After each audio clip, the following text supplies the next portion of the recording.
President Vladimir Putin arriving in China on the opening day of the Beijing 2022 Winter Olympics. That's one good reason to be there. But another seems to have been to meet with President Xi Jinping and put on a show of unity against the West. The country's two foreign ministers also met for talks. China is backing Russia in calling for a halt to NATO's eastward expansion, and Moscow is denying concocting reasons to invade Ukraine.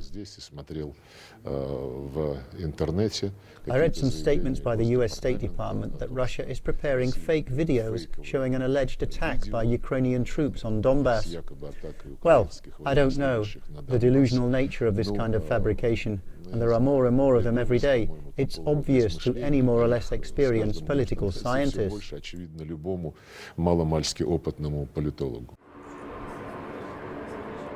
The claim of Russia making such a video comes against the backdrop of the continuing arrival of NATO reinforcement troops in Eastern European countries.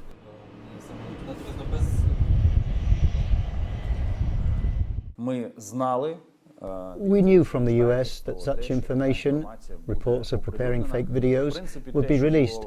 The released information is not surprising. We've seen since 2014 many insidious actions from Russia. We've seen that they will go to all lengths trying to fabricate something and accuse Ukraine. As the military standoff continues, so does the shuttle diplomacy. The President of France and the Chancellor of Germany have announced that they'll visit Moscow on February 14th and 15th respectively in further attempts to try to defuse the crisis.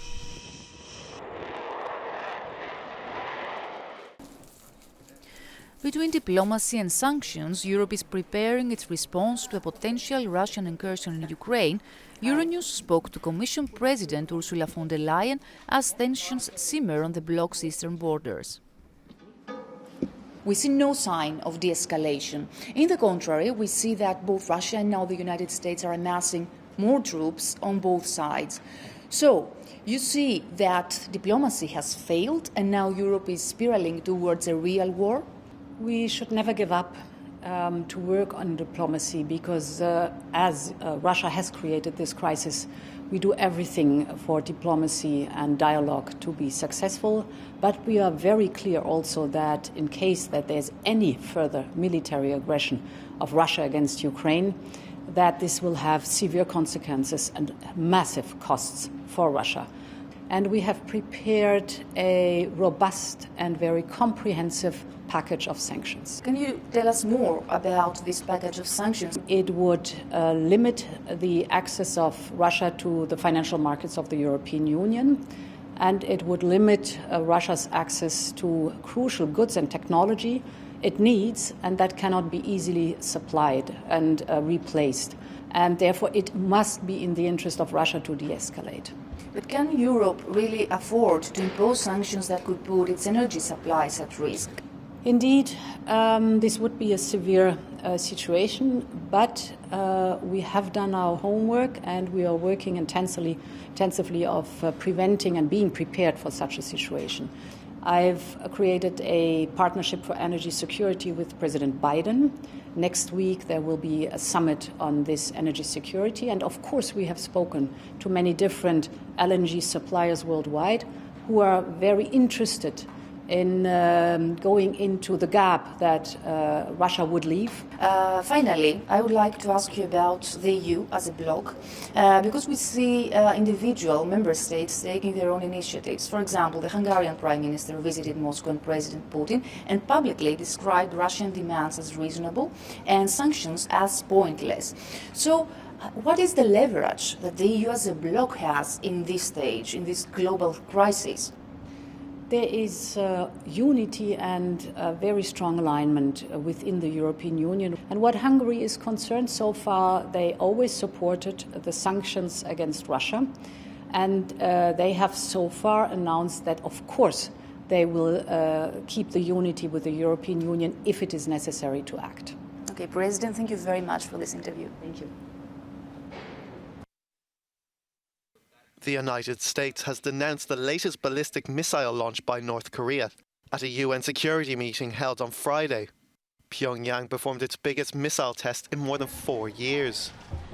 Thank you for staying late for us. We appreciate it. The US's stance was echoed by ally nations such as Britain, France, Brazil and Ireland, who condemned the launch. The humanitarian situation on the ground there. We have worked to provide humanitarian support in every way possible, but to spend millions of dollars on military tests when your people are starving, I think indicates that this country does not care about its own people. Meanwhile, China has called upon Washington for a more adaptable approach to deterring missile launches. If they do want to see some new breakthrough, they should show more sincerity and flexibility. It was no huge surprise Kim Jong-un's regime ignored warnings and condemnation from Western nations, with hints of restarting long-range and nuclear testing being made since the start of the year. In northwestern Afghanistan, young girls being sold into marriage to grown men is the norm. For desperate families, it is the only way to escape extreme poverty.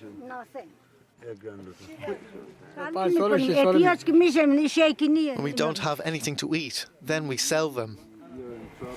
Okay. Father Abdul Ghani had his deal cancelled because of his daughter's injured leg. She was sold before getting injured. Now he is not giving me anything, and I have 100,000 Afghanis in debt to pay. The Taliban denies the country is in a humanitarian crisis, saying that the country is safe. People are coming to Afghanistan to help. Since the Islamic Emirate has taken over the country, no one has had any security issues. Around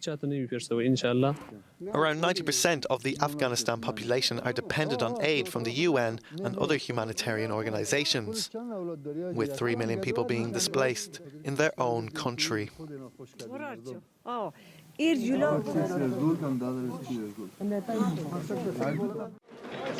Rescuers inched closer on Friday to reaching a 5-year-old boy trapped for 3 days in a well in Morocco, in an operation hampered by ground stability. Crowds have gathered extensively at the site, praying for the child's safety. The boy, identified as Ryan, fell into a 32-metre deep well, that's 105 feet, located outside his home village of Igran in Morocco's northern Chefchaouen province on Tuesday evening. As the rescue continues, threats of a landslide loom due to stress to the ground caused by digging.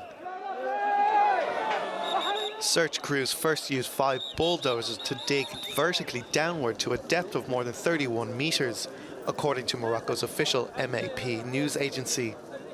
Then, on Friday, they started excavating a horizontal tunnel to reach the trapped boy, MAP said, adding that experts in topographical engineering were called upon to help.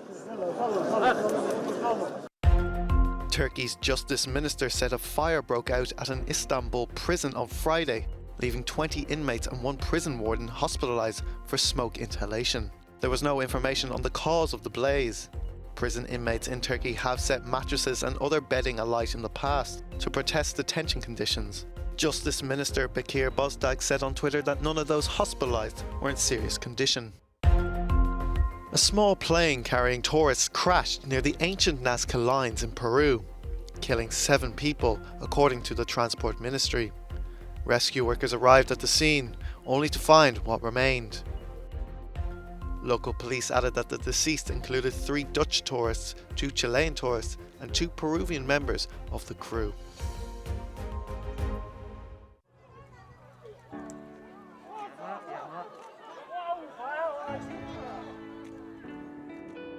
Fireworks light up the sky over Beijing to announce the official opening of the Winter Olympic Games.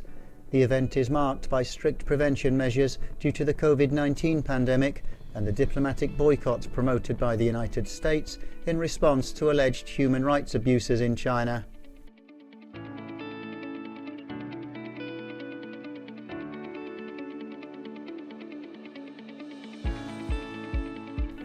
Chinese President Xi Jinping attended the ceremony, as did his Russian counterpart Vladimir Putin, who's taking advantage of his visit to talk with Xi on political and security matters.